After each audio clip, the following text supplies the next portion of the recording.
Hi guys, welcome back to the channel. This is Mummy Cooks Homemade. My name's Hayley.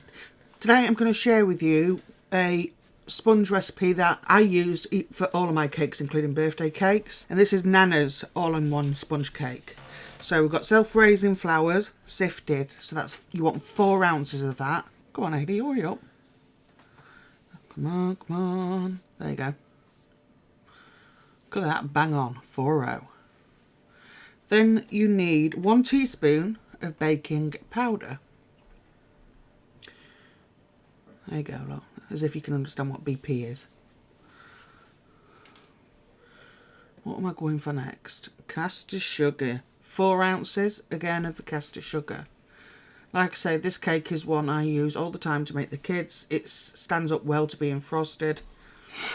To make the kids birthday cakes.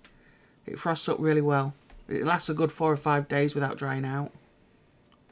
Right, so cocoa. The original recipe says 1 heaping tablespoon. I just throw it in. But you can do 1 heaping tablespoon.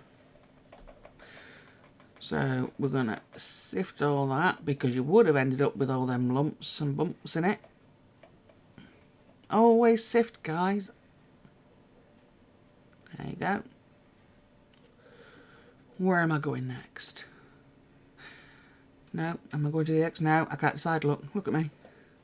So we want 4 ounces of margarine. Low cost, guys.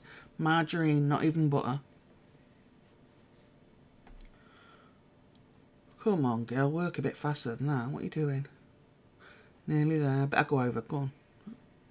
Does it go over? Ooh, look at that. Bang on. Now, I'm turning this one into chocolate orange, so I'm going to put in some extract. Again, I don't measure. I just like to use the dump method. Eyeball that. I was going to say something else then, but for all the respectable people out there, I won't say it. Just eyeball it.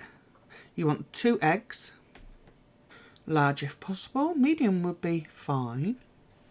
You can obviously leave the orange out if you don't want chocolate orange flavour. Look at me showing you the eggs. 2!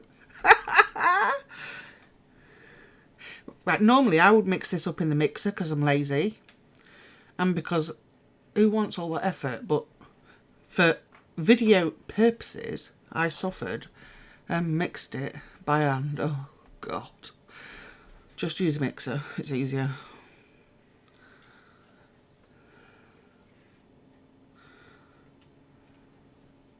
This is in my brain just watching myself.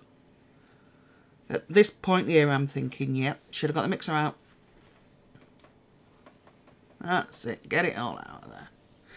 I'm going to be using an 18 centimetre in diameter round pan and 9 centimetre deep. And I'm going to do 2 layers, so all I'm going to do after this is just repeat that same process again to make the next layer.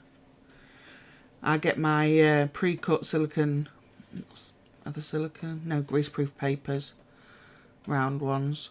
You can get them from Amazon or eBay for a couple of quid, and you get 50 in it. Not cutting it up if I don't have to. Bit like the pastry thing. Look, see? Should have got the mixer out. Come on, girl, put some elbow grease into it. I know my face-off shot is like, what the heck? So this is an easy cake. I thought I'd just share it with you because it's so quick and easy. And especially if you want to make a flavoured chocolate cake for any birthdays coming up. You've got to have one really that's nice and moist, but it's not going to pull apart when you frost it. If you're going to save it, there's me showing you all my hard work. And there's my tin that I was telling you about. My Old Faithful. It's starting to go out of shape now.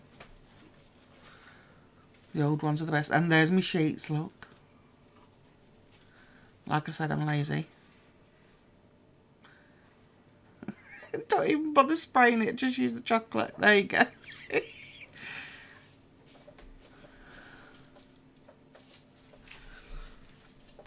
You're going to put this onto the oven once I've finished fannying about with the paper. On gas mark 4. Now, mine on a preheated oven.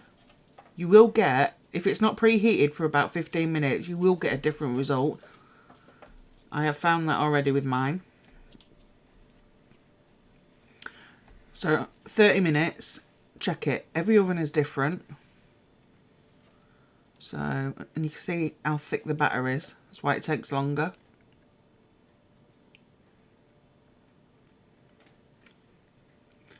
So just stick a skewer in at 30 minutes. If you're not done, just keep adding 3 to 5 minutes each time until it is done.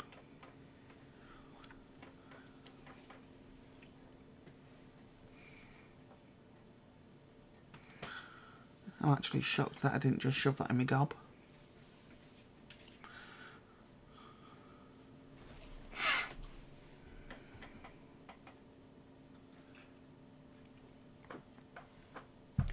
Get a good tap, get any air bubbles out, whack it in the oven. So there it is. Look, my oven's so fast. Look at that.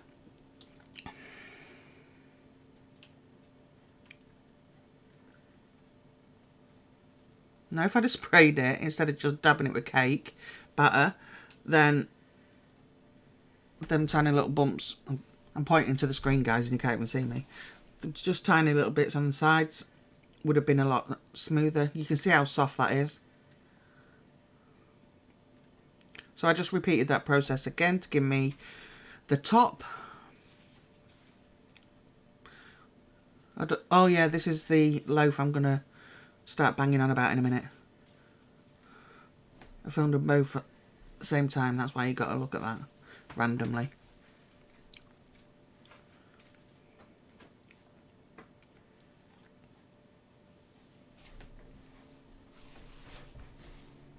So there it is, finally, half eaten. There you go. Don't really focus in very well, so Steve tells me off. And I have to go get my blooming turntable down. Watch in a minute, look, he makes me get down my turntable, cut a slice off and stick it on there so you can see it properly.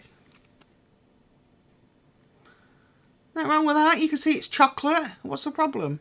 But no. Just wait for it. See, I zoomed out, look, backwards I go. Showing you how chocolatey it is. Chocolatey. All I did was put a ganache in the middle and on top. And that was 8 ounces of milk chocolate and then 240 of double cream. There you go, look. There you are. And the ganache doesn't set up hard. It stays creamy. And that's it. Don't forget to like, comment and subscribe. Talk to me down in the comments. And I'll see you soon.